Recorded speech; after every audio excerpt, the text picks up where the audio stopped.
I'm going to tell you a quick story. All right? I'm going to tell you a quick story. See, there was a young man in a village. This village far, far away. Okay? They don't have the things that we have. They don't have smartphones. They don't have technology. They don't have all this stuff. Only thing they have is this big mountain behind the house. Simple life. They got this big, gigantic mountain behind their village. And see, in order to be successful in this village, you got to climb to the top of this mountain. If you're a young man or a young woman, if you climb to the top of this mountain, everyone in the town, they look at you like you're a hero. You're the person that made it. You did it. They give you free things. You get free life. Life is good. Everything's great. Nice house. Everything. So there's a young man who looks a lot like you guys, about 18, 19 years old, and he's coming into his manhood. You know what he says? He says, Mom, I'm going to climb that mountain. I'm going to go be the man that everyone wants me to be. I'm going to be the man that makes my dad proud. That's what I'm going to do. So what does he do? He gets his backpack, right? He gets his backpack. He grabs this thing right here. I'm going to borrow that. He starts loading this thing up. Puts his sweatshirt in here, gets a couple of bottles of water, puts it in there, gets his granola bar, puts it in there. He's ready to rock and roll. My man's like, it's game time. So he throws the bag on, and he heads up the mountain. And he starts rolling. It takes him all afternoon, the whole afternoon to get to the first peak. So he gets to the first peak of the mountain. The sun's starting to kind of come down a little bit. It's getting a little bit chilly, and I'll tell you, he's thirsty. So he gets his hoodie, puts it on, warms up a little bit, drinks his bottle of water, keeps it pushing. Starts rolling up the mountain. The rocks start getting sharp, start cutting up his shoes a little bit. They don't have nice shoes like we have. They don't have like the Nikes. They just got regular shoes, okay? So his shoes are starting to get all messed up. He's got holes in his shoes now. So now he gets to the second peak. The sun is down. It's dark. He starts hearing coyotes and things and weird sounds in the dark, and he don't know what's going on. So he gets a little nervous, but you know what? He says, I'm hungry. Let me eat something. Eats his granola bar. So he keeps pushing. Now it's about midnight. He's freezing. Now there's snow showing up. You know, when you climb up a mountain, the snow starts to come up when he gets real high in altitude. And the rocks are sharp. His feet are frozen. They start turning black, his toes, because he doesn't have good shoes on. Hypothermia is setting in a little bit.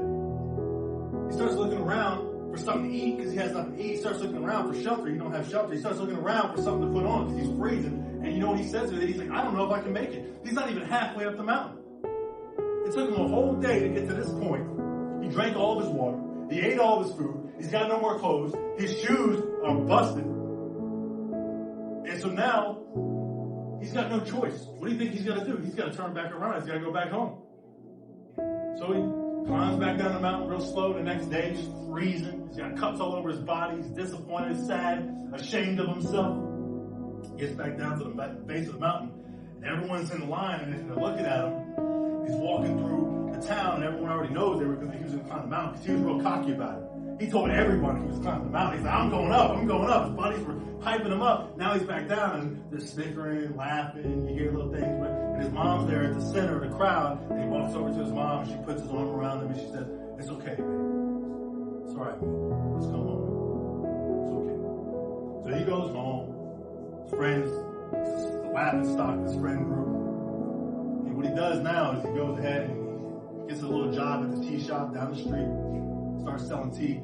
15 years goes by, he's still at the tea shop. That's what he does now. He's so broken by that journey, he's so embarrassed in his failure, he never tried to climb the mountain again. And in fact, a lot of his friends that were laughing and snickering at him, because they saw his failure, they never even tried. And he spent the rest of his life just serving tea. But that wasn't his dream, to serve tea. His dream was something grand. But he ended up selling tea for the rest of his life as a common, non-player character in life. That's not what he wanted. And so I tell you this story because I need you to understand something. You all have dreams. You all have things you want to accomplish. However, most of you, if not all of you, are underprepared. Just like that young man was. You underestimated how challenging life really is outside of this training ground. I don't know if you remember this or realize this, but that is exactly what high school is. It is nothing more than a tutorial. It is a training ground. How do you do work? How do you socialize? How do you follow rules? That is what this is. When you graduate, you walk out of these doors for the last time, there is nobody that is going to give you anything for free. There's no more lunch boxes, juice. There's no more free computers to do your work. Those things don't exist anymore.